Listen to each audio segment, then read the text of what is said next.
Bienvenue dans le débat sur France 24. On va revenir sur l'attentat raciste commis à Buffalo, dans l'État de New York, aux États-Unis. Attaque qui a fait 10 morts et 3 blessés samedi dans un supermarché de la chaîne Tops d'un quartier afro-américain de la ville. L'auteur de l'attaque est un suprémaciste blanc de 18 ans. Il était armé d'un fusil automatique. Avant le massacre, il a publié un manifeste raciste de 180 pages où il se définit comme fasciste, raciste, antisémite et il se réclame de la théorie complotiste du grand remplacement. Il indique aussi s'inspirer du massacre perpétré par un suprémaciste blanc qui avait tué 9 personnes dans une église du quartier noir de Charleston en 2015. Joe Biden est sur place, il est à Buffalo où il a pris la parole pour dénoncer la tuerie raciste qui est du terrorisme, a dit le président américain. Le suprémacisme blanc est un poison, a-t-il ajouté. Il est accompagné de son épouse Jill et il a rencontré également des survivants. Alors que représente la théorie du suprémacisme blanc aux États-Unis? Cette attaque raciste ouvre-t-elle une nouvelle fois le débat sur la vente d'armes dans le pays? Quel impact finalement cet attentat a-t-il dans la campagne à quelques mois des élections à mi-mandat? Que propose Joe Biden? On va en parler avec mes invités. J'ai le plaisir d'avoir à mes côtés François Durper. Bonsoir. Bonsoir Stéphanie. Historien spécialiste des États-Unis, auteur de la BD Le Dernier Livre et c'est aux éditions Glénat. Bienvenue François encore une fois sur notre plateau. En face de vous, Maboula Soumaoro. Bonsoir. Bonsoir. Maîtresse de conférences à l'Université de Tours, spécialiste des États-Unis et des études africaines-américaines. Bienvenue à vous. Nous avons avec nous, en duplex de New York, John Rick MacArthur. Bonsoir, directeur du Harper's Magazine. Bonsoir. Et ancien reporter au Wall Street Journal. Bienvenue à vous. Avant de démarrer ce débat, on va écouter justement Joe Biden qui vraiment a évoqué ce terrorisme, comme il l'a dit. On l'écoute tout de suite. Ce qui s'est produit ici, c'est du terrorisme intérieur. L'idéologie de la suprématie blanche n'a pas sa place aux États-Unis. Ne rien dire, c'est être complice. Nous ne pouvons pas rester silencieux. Et avant d'en débattre, on va redonner un peu de contexte avec ce sujet que vous allez voir, on sait très bien que cet attentat en rappelle au moins 2 autres aux États-Unis, au Texas et en Caroline du Sud. Inès Olagaray. De sa sœur Célestine, il ne lui reste plus que ce portrait et les souvenirs des jours heureux. Toute une famille meurtrie, depuis la fusillade qui a frappé la ville de Buffalo samedi dernier. Joanne se trouvait aussi au supermarché lorsque l'assaillant y a fait irruption. Elle a échappé de peu à une mort certaine. Je pensais qu'elle était encore derrière moi. Tout le monde me disait d'aller me cacher à l'arrière du magasin pour sortir par une autre porte. Il y avait quelques personnes. Je leur ai dit que je cherchais ma sœur. Ce n'est qu'après la tuerie de masse, dans une vidéo postée par le meurtrier présumé sur les réseaux sociaux, que la famille Chaney a appris son décès. J'ai reçu la vidéo et je l'ai regardée. Il a tiré sur ma mère une première fois. Je l'ai vu allongé sur le sol. Il est revenu, il a rechargé son arme et lui a tiré à nouveau dessus. 10 Afro-Américains ont perdu la vie dans la fusillade. Un crime à caractère raciste selon les autorités. Le suprémaciste blanc, à peine âgé de 18 ans, est un adepte de la théorie complotiste du grand remplacement. Dans la communauté noire de Buffalo, le deuil a laissé place à la colère et à un sentiment d'insécurité. Être un homme noir aux États-Unis, pas seulement à Buffalo, c'est être une cible au quotidien. La cible des policiers, des suprémacistes blancs. On est constamment visé. J'ai peur pour ma vie. Je déteste dire ça, mais c'est quelque chose qu'on vit tous les jours dans cette société. En août 2019, 23 personnes, dont une majorité d'hispaniques, avaient été tuées dans une fusillade à El Paso, au Texas. 9 Afro-Américains trouvaient la mort en 2015 dans une autre tuerie de masse raciste à Charleston, en Caroline du Sud. François Durper, ce Peyton Gentron, qui est donc le tueur, est-ce que c'est un suprémaciste blanc, comme Dylan Roof en Caroline du Sud, comme Brenton Tarrant contre les 2 mosquées, on se souvient donc dans la ville de Christchurch? Oui, exactement. Et en fait, il s'inscrit en fait dans cette lignée-là. C'est un petit peu le cercle vicieux. C'est-à-dire que aujourd'hui, ce qui se passe, c'est quand ils commettent ce type de crime, ils s'inscrivent dans des crimes précédents et ils appellent à des crimes futurs. Vous avez remarqué que le tueur de Buffalo, il avait une caméra sur son casque. Et cette caméra, c'était destinée à être en live streaming sur Twitch pour pouvoir inspirer. Il y a deux choses, faire du mal, mais aussi inspirer d'autres Blancs pour dire aux Blancs, vous êtes menacés. Très clairement, on passe d'un racisme classique, j'allais dire américain, le blanc est supérieur, à un racisme, on va dire, qui est inspiré de la théorie du grand remplacement, qui est une théorie française, on le rappelle, mais qui a des inspirations aussi, Henry Ford notamment, américaines, et qui dit le blanc, non seulement est supérieur, mais le blanc est menacé de submersion. On le verra plus tard, c'est pas uniquement ces tueurs qui le pensent, c'est diffusé dans la société américaine. Il y a de grandes chaînes de télévision comme Fox News qui en parlent extrêmement souvent. On y reviendra sans doute. On va y revenir. Maboula Soumaoro, est-ce que cette théorie du grand remplacement est de plus en plus répandue aux États-Unis? C'est vrai qu'elle était, c'est l'essayiste d'extrême droite Renaud Camus qui a d'abord popularisé cette théorie. Elle est devenue presque une théorie américaine aujourd'hui? Je ne sais pas si j'aborderai les choses de cette façon, puisque je dirais que les États-Unis n'ont pas eu besoin de la théorie du grand remplacement telle qu'elle a été formulée depuis la France hexagonale, et qu'en plus, si on accepte cette théorie-là, on passe sous silence des siècles d'histoire états-unienne. Et donc, quand on parle de la communauté africaine-américaine qui a été visée dans ce cas-là, dans cet acte terroriste, quel serait le remplacement que constituerait une communauté qui est présente sur le territoire qui allait devenir les États-Unis depuis 1619 ? Oui, mais c'est lui qui l'utilise. Oui, hein. c'est lui qui l'utilise. On peut se dire que c'est vraiment une ignorance totale de l'histoire, puisque autant dans le contexte européen et dans le contexte de l'immigration postcoloniale, on peut avoir des frayeurs complètement injustifiées de renversement démographique, autant lorsqu'on parle de la communauté africaine-américaine, on parle d'une communauté qui est indigène aux États-Unis d'Amérique, c'est-à-dire dont la présence précède la constitution même de l'État-nation États-Unis, c'est-à-dire que les Africains-Américains sont là avant l'arrivée des vagues migratoires qu'on connaît bien. Donc ça vous surprend que le tueur ait pu utiliser par exemple cette théorie? Non, ça ne me surprend pas, mais ça montre, c'est encore la preuve de l'ineptie que constituent ces analyses historiques. John Rick MacArthur, comment expliquer un tel écho de cette théorie du grand remplacement? Est-ce qu'aujourd'hui, on peut dire qu'elle commence à être banalisée aux États-Unis? Le grand remplacement, ça a débuté il y a très très longtemps.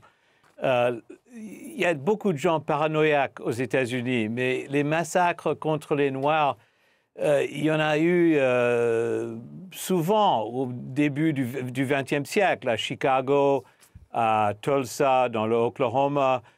C'était pas forcément avec des fusils, mais il y a eu des centaines et des centaines, des milliers finalement de Noirs assassinés tout au long surtout la première moitié du XXe siècle. Donc c'est pas nouveau. Ce qui est nouveau ici, c'est peut-être la façon dont les tueurs se prononcent sur Internet. Avant de faire leur travail dégoûtant. Celui-ci a fait son truc avec le live streaming sur un ordinateur, ce qui est absolument hallucinant. Et ça, c'est, à mon avis, tant que je sache, c'est nouveau de présenter, de prononcer la haine actuellement pendant qu'on tire. C'est extraordinaire. Et comment expliquer ça? Je ne peux pas l'expliquer. Donc, je ne vais pas essayer. Mais ce que je dirais davantage, en plus, c'est que le grand remplacement, c'est encore, du point de vue politique, c'est pas nouveau, dans le sens que il y a très longtemps, pas tellement longtemps, quand il y avait des grèves aux États-Unis, les années 20, les années 30, on cherchait à embaucher des Noirs pour remplacer les Blancs, pour briser les grèves, par exemple. Alors, cette paranoïa, ça existe depuis très, très longtemps. Ça existe depuis très longtemps. C'est inséré dans le ADN américain. François Durper, mais là, Joe Biden... Oui, Joe Biden a tout de même... je fais réagir François Durper, John Rick. Joe Biden a tout de même parlé de ce poison du suprémacisme blanc. Donc, de cette théorie, d'ailleurs, du suprémacisme blanc, comment est-ce qu'on peut la définir pour les téléspectateurs? Le suprémacisme blanc, très clairement, il est en augmentation forte.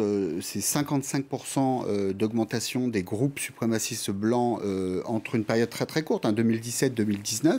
Et c'est vrai que ce qui structure ce suprémacisme blanc, c'était la question très ancienne de la supériorité de, entre guillemets, la race noire. Ce qui se passe, la race blanche, ce qui se passe, c'est que, c'est pas une lubie, hein, le livre de chevet de Stephen Miller, qui est celui qui a élaboré la politique anti-migratoire de Trump, c'est Le Camp des Saints. Hein, c'est le livre de Jean Raspail, 1973, bien avant Renaud Camus. Et son idée, c'est la contre-colonisation. Hein. Maboula évoquait le fait qu'on ne peut pas parler, c'est très difficile de transposer ça à l'Amérique. Sauf que, qu'est-ce qu'ils se disent? Et ce n'est pas uniquement les tueurs, c'est, je vous l'ai dit, Fox News. Je vous donne un chiffre incroyable. Un Américain sur 3 aujourd'hui croit en cette théorie conspirationniste, je ne sais pas comment on peut la qualifier. 1 sur 3. 1 sur 3. Un Américain sur 3 croit qu'il y a une politique des démocrates pour faire appel à l'immigration afin de faire des gains électoraux. Vous auriez un républicain sur le plateau, je vous garantis, Stéphanie, il y a une forte chance pour qu'il vous dise « oui, pas exactement ça ». Et c'est beaucoup plus facile à faire passer que de dire « aujourd'hui, en 2022, les Blancs sont supérieurs ». Ils vous disent « nous sommes menacés ». Et ils vont vous rajouter, en 2050 d'ailleurs, le groupe blanc sera minoritaire aux États-Unis. Donc il y a une réalité de cette idée. Et d'ailleurs, cette réalité-là, vous la voyez, elle est les 3 gros crimes, on ne va pas y revenir. Le crime en 2019, dans une synagogue, 11 juifs tués Pourquoi? Parce qu'ils laissent rentrer des envahisseurs. C'est ce que dit le tueur. L'année d'après, à El Paso, on tue des hispaniques parce qu'ils sont des envahisseurs. Et aujourd'hui, dans les 180 pages, on explique qu'il y a un génocide de la race blanche, on explique qu'il y a une extinction de la race blanche, et on fait le plus de publicité possible à ce crime pour réveiller la race blanche qui va être balayée. Ce qui est, comme le dit Maboula, une folie intégrale. D'abord parce que démographiquement, ça ne tient pas la route, et puis surtout parce que toutes les personnes qui rentrent aux États-Unis, alors on ne parle pas des Afro-Américains qui sont là depuis l'origine, mais s'intègrent aux États-Unis d'Amérique. Et ça, le grand remplacement, on n'en parle pas du tout, que ce soit ici d'ailleurs ou partout ailleurs. Maboula Soumaoro, on parle d'un loup solitaire lorsqu'on parle par exemple de cet assaillant qui raconte donc dans son manifeste s'être plongé en mai 2020 après un extrême ennui, je cite, dû au confinement contre le Covid-19 dans 4chan, qui est en fait un forum utilisé par l'extrême droite. Donc ce serait un loup solitaire qui aurait utilisé ce type de forum. Un loup solitaire, c'est ce dont on parle souvent quand on parle, par exemple, de la question des violences policières racistes. Non, je pense que là, on parle quand même d'un jeune homme de 18 ans, donc c'est un jeune homme. Et c'est peut-être le symptôme de quelque chose de plus large. À 18 ans, on ne va pas construire cet homme ce jeune homme comme un maître à penser ou comme quelqu'un qui aurait eu le temps et l'énergie, l'opportunité de penser les grands problèmes du monde et les problèmes des États-Unis. Non, on parle vraiment d'une expression, d'une pensée raciste, ancienne, politique. Là, on a une résurgence de ce qu'on appelle le suprémacisme blanc aux États-Unis. Mais donc il y a une résurgence. Il y a une résurgence, mais cette histoire, elle est très ancienne. Elle est très ancienne, mais il y a une résurgence tout de même. Il y a une résurgence. Parce qu'on dit que ce n'est pas nouveau, mais est-ce que c'est ça qui est un peu nouveau aujourd'hui? Non, en fait, ce qui est nouveau, c'est la configuration aujourd'hui. C'est l'accès aux armes. L'accès aux armes automatiques, on va y revenir, facilité, c'est Internet, c'est-à-dire que tout comme dans les années 50 ou 60, le mouvement pour les droits civiques avait bénéficié de l'intérêt médiatique et de la diffusion des images de violence du Sud dans le reste des États-Unis, dans le reste du monde. Là, c'est les suprémacistes qui s'emparent de cette puissance médiatique. Ça, c'est nouveau. La question du Covid, la question de de l'effondrement des programmes programme de santé qui fait qu'il y a aussi beaucoup de problèmes liés à la santé mentale. Donc, qui est dans la rue? Qui peut faire quoi? Qui a accès à quoi aux États-Unis? C'est ça les grandes questions. Après qu'il y ait un jeune homme de 18 ans qui explose à un moment, ce n'est que la suite logique de forces sociales, politiques et historiques qui sont à l'œuvre depuis des années. C'est-à-dire qu'on peut pas seulement limiter cette action à l'idée d'un loup solitaire. Combien de loups solitaires faudra-t-il dans l'histoire des États-Unis pour comprendre que la question est structurelle? Jean-Ric, pour rebondir sur ce que vient de dire Maboula Soumaoro, c'est effectivement un phénomène structurel. Il y a tout de même, vous disiez, ça existe depuis longtemps, mais il y a tout de même cette résurgence aujourd'hui du suprémacisme blanc aux États-Unis, lié justement, on parle de ces émissions sur Fox News, peut-être qui alimentent les théories complotistes, notamment de ce présentateur qu'on appelle Tucker Carlson, pour ceux qui ne le connaissent pas, qui véhicule un peu ces complots. On a parlé aussi beaucoup de Donald Trump, qui véhiculait aussi ces complots. Est-ce qu'aujourd'hui, ça devient une sorte de banalité et ce suprémacisme blanc, justement, en profite? Pas tellement, parce que encore, je voudrais préciser que dans les années, il y a 100 ans, dans les années 20 du XXe siècle, les massacres étaient prônés, subventionnés par des organisations très riches, comme le KKK, le Ku Klux Klan. Les gens qui se cachaient derrière des draps, finalement, et qui ciblaient les Noirs, mais d'une façon très organisée, alors qu'aujourd'hui, ça a l'air d'être un peu plus aléatoire. Et de blâmer un Tucker Carlson ou Internet seul, ça n'adresse pas, ça n'aborde pas la vraie question psychologique aux États-Unis. Oui, donc ça veut dire que c'est un loup solitaire quelque part. La vraie question psychologique, il y a des loups solitaires partout, mais qui sont célèbres dans le cinéma, dans la culture américaine. On applaudit le type qui se venge seul contre la société. C'est très Hollywood, tout ça. C'est très Clint Eastwood. Donc, donc en fait, la culture de l'héroïsme américain est déviée. C'est ce que vous voulez dire? Oui, et du paranoïa. Mais encore, Tucker Carlson, c'est un comédien. C'est un type qui profite de la haine, bien sûr. Il gagne beaucoup d'argent en faisant sa comédie. Mais les gens qui voudraient voir une vraie suprématie blanche, ce n'est pas Tucker Carlson.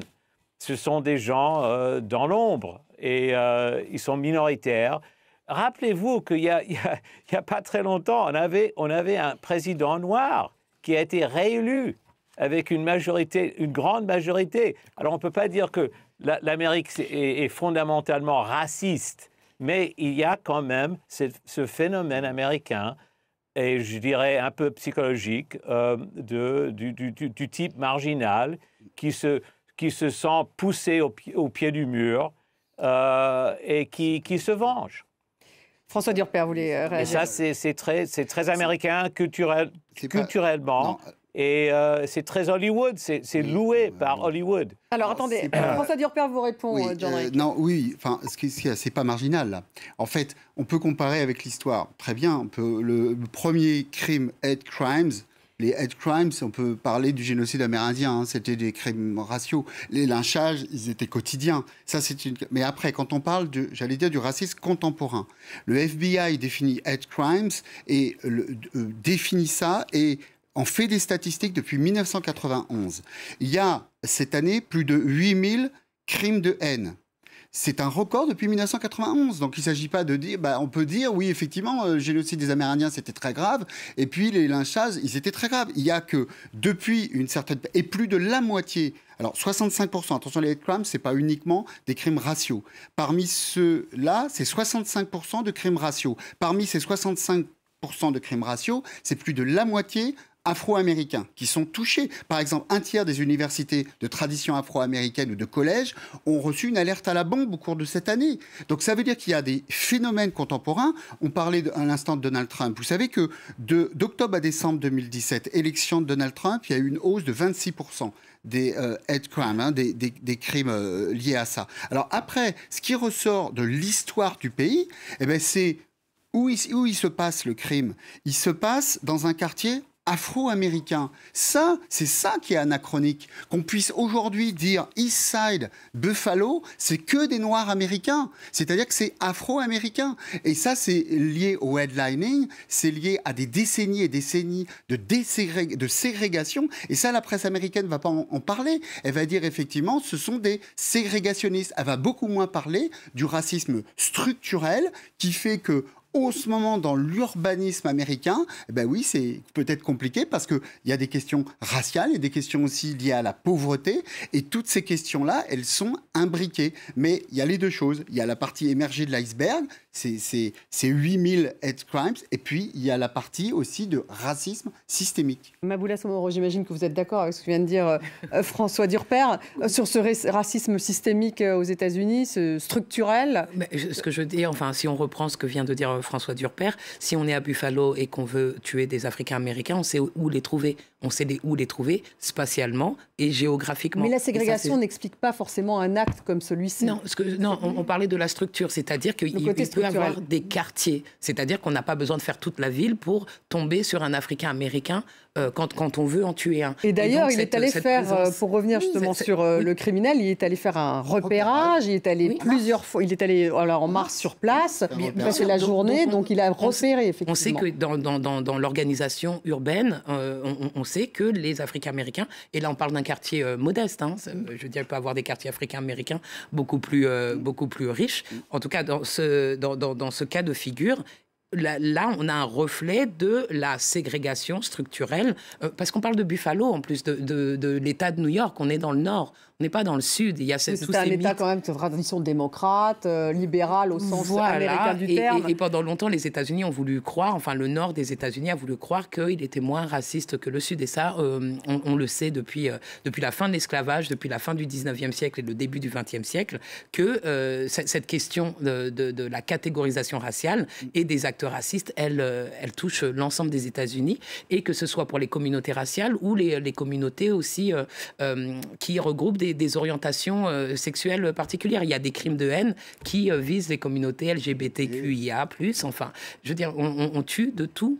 Et peut-être que la question, c'est un phénomène elle est démographique. Qui vient avec le 21e siècle, le 20e siècle, les réseaux sociaux. Non, il y a les transformations. Peut-être aussi. Il y a la transformation de la société. Tout à l'heure, on a évoqué donc les évolutions démographiques. Et évidemment, oui, en 2050, les Blancs deviendront minoritaires aux États-Unis. Ça, c'est un fait scientifique, un fait statistique. Maintenant, qu'est-ce que ça veut dire de la position des Blancs par rapport à cette angoisse communautaire? Est-ce que cette angoisse communautaire doit se traduire en actes violents à chaque fois qu'il y a une évolution? À la fin de l'esclavage, l'émergence des premiers groupes suprématistes blancs sont liés à l'entrée des anciens esclaves sur le marché du travail, donc la compétition économique. Où le collègue qui est avec nous depuis New York a parlé des Africains-Américains qui étaient utilisés pour briser les grèves dans la période de l'entre-deux-guerres. Donc c'est ça aussi la question. Et en ça, c'est structurel. Parce que ça crée des peurs. Ça crée de la compétition économique et de la rivalité. Et donc, on se sent menacé. On se sent menacé, dépossédé, au lieu d'interroger le système qui organise toutes ces phases, en fait. John Rick, avant d'écouter, oui, vous allez réagir, mais j'ai une question encore sur justement ce jeune homme. Petite précision statistique, comme on parle de statistiques, c'est ironiquement la proportion des Noirs par rapport avec la population totale est en baisse. Alors, ce sont les Latinos qui sont en hausse. Alors, c'est tordu, c'est vraiment tordu. C'est vraiment tordu. Alors, c'est tordu en tout cas au point que Christopher Wray, donc le directeur du FBI, lui, il a dressé le constat de cette menace du suprémacisme blanc, de revenir à cela tout de même, John Rick, depuis longtemps. Et en fait, on a envie de se dire tout de même que le FBI est passé totalement à côté de ce criminel qui s'est rendu sur place pour faire... il a 18 ans en plus, donc très jeune, et il s'est rendu sur place pour faire une sorte de... pour prendre des photos, examiner effectivement l'emplacement. C'était vraiment prémédité, c'était sur les réseaux, d'ailleurs sur un certain nombre de plateformes, c'est le Washington Post qui le dit aujourd'hui, qui a eu accès justement à 800 messages de ce tueur sur une plateforme de réseau social. Donc, on se demande comment aux États-Unis, effectivement, on lutte contre cela, alors qu'effectivement, c'était quand même clair qu'il allait commettre ce crime. Oui, et effectivement, mais ce qui est vraiment, vraiment déchirant, c'est que c'est un jeune homme avec déjà un record un dossier assez clair sur ses intentions, soit permis d'acheter un fusil automatique dans un magasin près de chez lui, sans question, sans question. Alors, oui, on ne peut pas empêcher la folie, interdire la folie en Amérique, ni en France, mais on peut quand même poursuivre les pistes, et on ne peut pas, pour des raisons politiques. Si le FBI a l'air de soupçonner trop de gens, de regarder trop de proches les soi-disant terroristes trop souvent, il y aura absolument une réaction de Tucker Carlson et des Trumpistes qui vont dire, voilà l'État qui met son poids, qui pose son poids sur la population vertueuse. Et c'est vraiment une question politique et médiatique maintenant. On ne veut pas se présenter comme trop autoritaire envers les Trumpistes et vers les racistes. Parce que, bien sûr, il y a beaucoup de policiers, beaucoup de flics, beaucoup de gens de l'FBI qui sont tout à fait d'accord avec Trump, que la race blanche est menacée, que le petit bonhomme du coin qui a perdu son emploi à cause de l'ALENA ou de l'accord avec la Chine, à cause de la délocalisation, est menacé. Alors, il faut se taire. Alors, on va écouter justement... Oui. Vous parlez justement d'une affaire politique. On voit bien que c'est très politique, bien sûr, ce sujet. Et en l'occurrence, celui de la vente des armes aux États-Unis, ce n'est pas la première fois qu'on en parle. Et Joe Biden, on se souvient de Barack Obama qui s'est exprimé nombre de fois justement pour la régulation de ces armes aux États-Unis. Ce tueur avait effectivement possédé une arme automatique. On va écouter Joe Biden. Donc, c'était à Buffalo il y a quelques instants. Ce venin, cette violence ne peuvent pas être l'histoire de notre époque. Nous ne pouvons pas le permettre. Je ne suis pas naïf. Je sais qu'il y aura d'autres tragédies. Nous ne pourrons pas y échapper. Mais il y a certaines choses que nous pouvons faire. Nous pouvons empêcher les armes d'assaut de circuler dans les rues. François Durper, c'est l'Arlésienne, on va dire, aux États-Unis, cette question de régulation des armes. Joe Biden peut-il aujourd'hui, avec cette petite majorité qu'il a à la Chambre des représentants, et alors encore plus vraiment très très petite au Sénat, est-ce qu'il peut faire passer une loi de régulation des armes aux États-Unis fédérale? Oui, ce qu'il faudrait, c'est une loi qui vérifie les antécédents. Hein. On sait bien qu'il y a le deuxième amendement, on ne va pas supprimer les armes aux États-Unis. Vérifier les antécédents, déjà, c'est impossible. Il faudrait une super majorité. C'est-à-dire 60, c'est impossible. Et puis, en plus, vous savez, même sur ce sujet, les démocrates ne vont même pas être au complet parce que Manchin va pas Joe Manchin, qui bien sûr tout le temps la même chose. Alors, ce qu'il faut bien quand même retenir, c'est que la plupart des tireurs de masse ont en commun une chose. Ils ont acheté leurs armes légalement. De 1966 à 2019, c'est les chiffres qu'on a, 77% des tireurs de masse, hein, c'est-à-dire 4 victimes, ont acheté légalement leurs armes. Dans le cas présent, le tueur de Buffalo, il va au Vintage Firearms, il a 18 ans, peu importe, et il demande à Bushmaster XM15, qui est exactement la copie de la R15. Il rentre chez lui. Qu'est-ce que c'est comme type d'arme? C'est une arme automatique, c'est une arme de guerre. Arme automatique. Alors, quand même, une loi d'État formidable qui permet de la brider. Donc, on l'achète, il rentre chez lui, il prend une perceuse électrique, il retire le bouton de retenue qui permet de brider sa capacité, et il va à Buffalo avec une arme de guerre comme en Irak. Le même AR-15, comme en Irak, cela dit, c'est abominable partout, hein, mais c'est une arme de guerre. Et il faut quand même préciser une chose, parce que vous dites arlésienne, c'est pas que arlésienne, c'est de pire en pire. 8 des 20 fusillades de masse les plus meurtrières de toute l'histoire du pays, c'est depuis 2014. Donc on est là dans une accentuation du phénomène, du fait sans doute aussi de la... j'allais dire de l'horreur de ce type d'armes, du fait aussi de la détermination de ce type de criminels et de l'effet copycat. Je vous rappelle, vous disiez que ce tueur, le FBI, qu'a-t-il fait? Il y a un article sur son blog en avril où il dit « Le FBI ne m'attrape pas, c'est sans doute qu'il veut que j'aille jusqu'au bout. » Vous imaginez son idée. Il imagine qu'il est soutenu par le FBI parce qu'il se dit « J'ai tellement écrit sur tous les réseaux que si le FBI ne m'attrape pas, c'est sans doute que... » etc. Mais un gamin de 18 ans, hein, il cache ses armes et il dit « J'espère que ma maman ne va pas trouver mes armes. » Il fait une infraction au code de la route. Il dit « J'espère que mon papa ne va pas le trouver et que je vais pouvoir aller massacrer des gens. » Donc on est là dans quelque chose de complètement ahurissant. L'école, ça a essayé de faire son travail parce qu'il avait dit je veux me suicider ou je veux tuer des gens.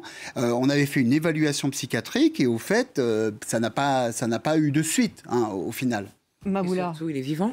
Et surtout, il est resté vivant. Enfin, je veux dire, c'est quand on peut comparer, comment dire, ce cas de figure avec tous les cas de figure on va dire, de meurtre public ou de mort en direct face aux autorités états-uniennes. Donc là, ça va devenir très, très difficile comment dire, de passer à côté de la question du racisme, et encore une fois, du racisme structurel aux États-Unis. Et sur cette question des armes, justement, Barack Obama est revenu à la charge un certain nombre de fois. Joe Biden, encore aujourd'hui, donc veut revenir à la charge.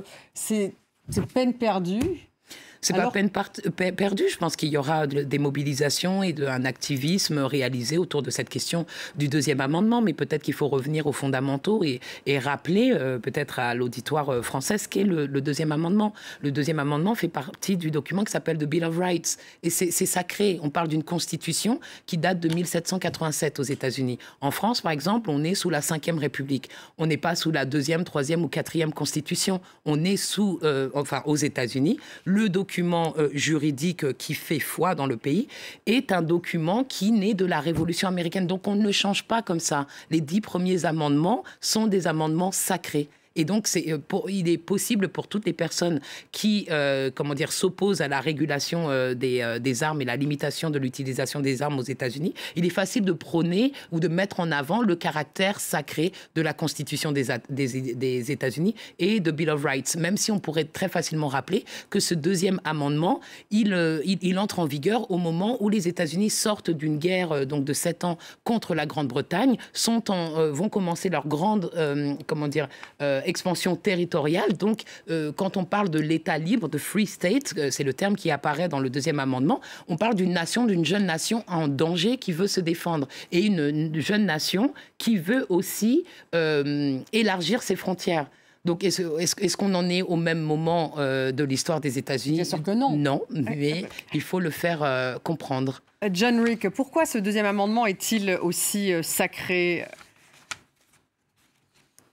Mais ce n'est pas seulement l'expansion territoriale qui était en jeu. Il y avait aussi la peur d'être... on ne voulait pas que les soldats britanniques puissent habiter chez vous, simplement entrer chez vous et insister et dire que c'est ma maison. Alors il y a toutes ces traditions anti-militaires, anti-État qui jouent dans les émotions qui soutiennent le deuxième amendement. Mais je ne comprends pas pourquoi les politiciens sérieux, et Biden, finalement, ce n'est pas un politicien sérieux, à mon avis, ne prônent pas une modification du deuxième amendement.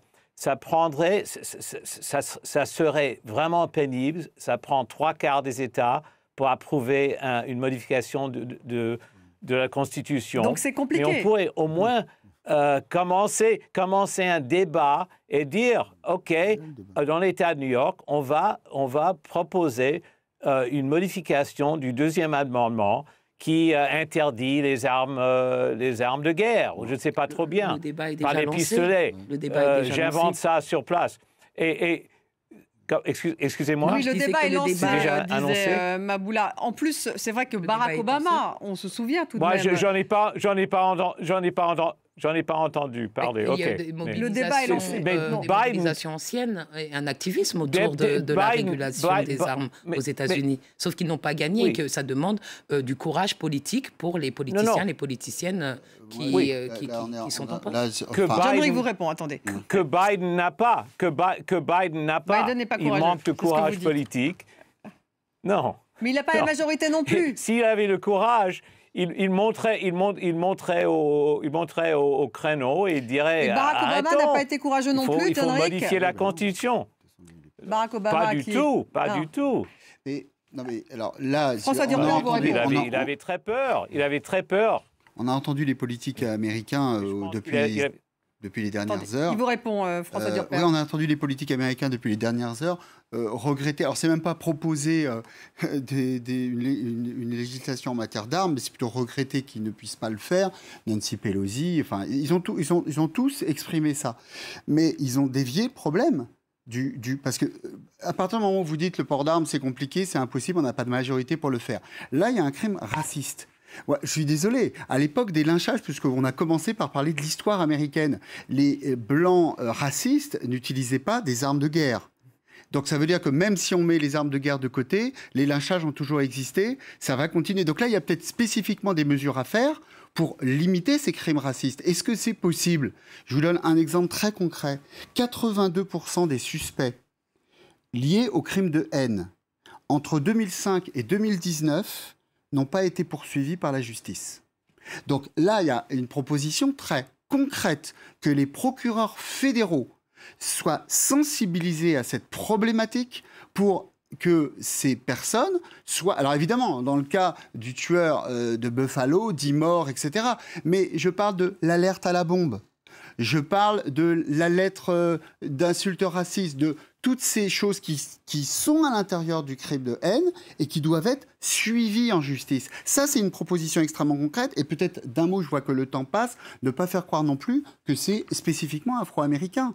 On sort d'une période où la population asiatique américaine a souffert, d'ailleurs dans la modernité, j'allais dire entre guillemets, du crime de haine. Le premier, c'est 1982, c'est Vincent Chin. Et les deux suprémacistes blancs, vous savez pourquoi ils le tuent, cet Américain d'origine chinoise? Parce qu'ils en ont marre des fermetures industrielles dans l'automobile et ils s'en prennent à l'industrie japonaise. On dit c'est un Américain d'origine chinoise, quel rapport avec le Japon? Là, on a encore eu la semaine dernière un attentat dans un magasin coréen.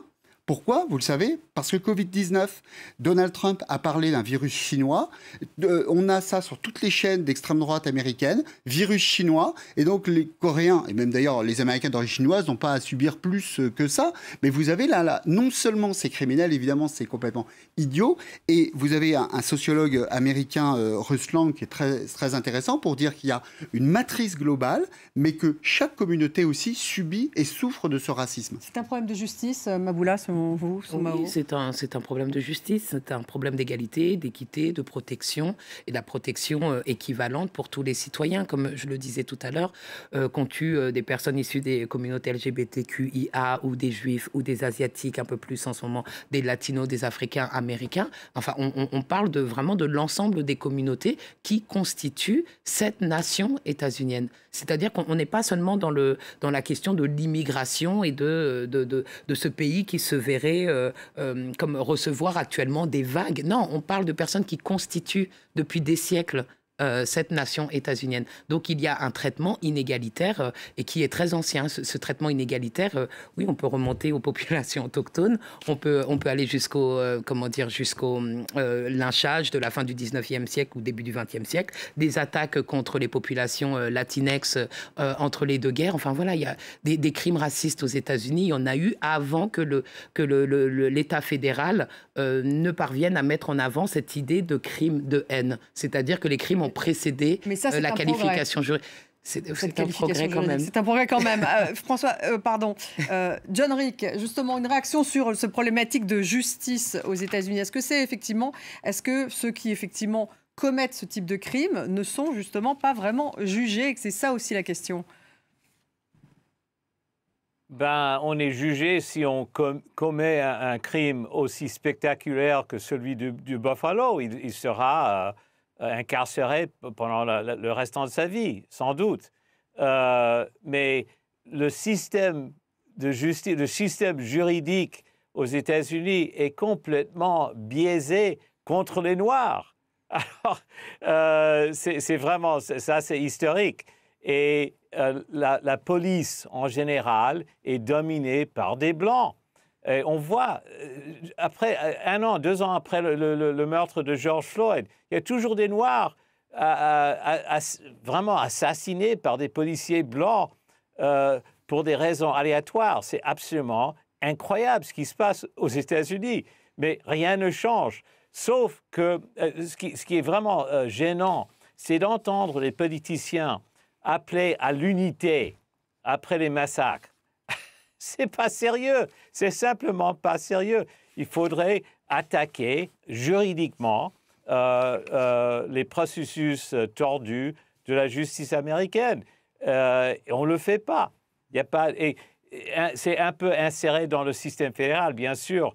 Nous avons 50 États avec 50 codes criminels. Mais quand même, mais déjà John Rick, si chacun des États... Pardonnez-moi, le maire de Buffalo a demandé, lui, un contrôle des armes, ne serait-ce que sur sa ville. Il pourrait le faire, théoriquement?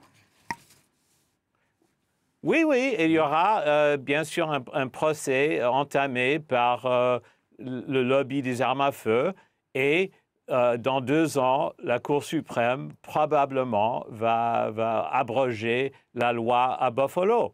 Mais il faut quand même faire un effort, mais il faut faire un effort aussi au niveau fédéral. Et nous n'avons pas un président qui a le courage vraiment d'affronter le lobby des armes à feu. Quel est le président? Vous pouvez en citer un? Il y en a eu un courageux à vos yeux? La tension entre l'État fédéral et les États, elle est ancienne. Jimmy Carter. Oui. Entre la tension entre les États fédéraux. Plus courageux. François Durper, vous réagissez, on n'a plus beaucoup de temps. Oui, d'un mot, peut-être terminer sur peut-être un mot positif, parce qu'on a parlé 50 minutes des suprémacistes blancs, il faut parler de tous les Américains qui ne sont pas des suprémacistes blancs. C'est la sociologie américaine, je parle sous le contrôle de Maboula, vous explique quand même que depuis ces dernières années, il y a des indicateurs positifs en matière de tolérance raciale, notamment sur la question des mariages interraciaux, ça a considérablement évolué. Alors ça dépend des communautés, mais en tout cas, dire est-ce que ça c'est important. Il y a aussi la question de la représentation des minorités dans les séries, au cinéma, etc. Ça a beaucoup changé. Vous vous rappelez, en 2014, il y avait cette étude qui montrait que 89% des femmes noires étaient présentées comme des femmes agressives. Maintenant, il y a des productrices afro-américaines. Mais donc, ça vous avez des choses de mourir. Ça ne les empêche pas de mourir. Il y a des évolutions quand même dans la société américaine. Oui, peut-être que l'évolution, je suis d'accord sur certains points, mais l'évolution majeure, pour moi, c'est la fin de l'impunité. Et c'est ces débats nationaux et internationaux. Avant, ces crimes-là se passaient dans l'impunité la plus totale. Donc il y a un progrès de ce côté-là. Il y a un mini-progrès et il en faut beaucoup plus. John Rick, le mot de la fin, il y a quand même un mini-progrès. Bon. J'ai parlé tout à l'heure de l'élection de Barack Obama. C'était un énorme progrès. On a eu 2 mandats, un président noir qui a été élu pour 2 mandats, c'est extraordinaire. C'était impensable il y a 60 ans, 70 ans. Alors, on fait des progrès, mais pour contrôler les fous et les racistes, il faut prendre des mesures plus sérieuses. Et pour ça, il nous faut une volonté au niveau fédéral qui commence par le président, la Maison-Blanche, le département de justice. Et ils ont très peur d'affronter les Trumpistes. Merci, John Rick MacArthur. C'est un pays qui a failli connaître la sécession. Quand l'État fédéral a voulu s'imposer, on sait ce que ça a coûté aux États-Unis d'Amérique. Merci en tout cas d'avoir été avec nous. John Rick MacArthur, vous étiez avec nous en direct de New York. Merci à vous, Maboula Soumaoro. Merci d'avoir été avec nous. Merci François Durper. Votre BD, le dernier livre, c'est chez Glénat. Je le signale encore.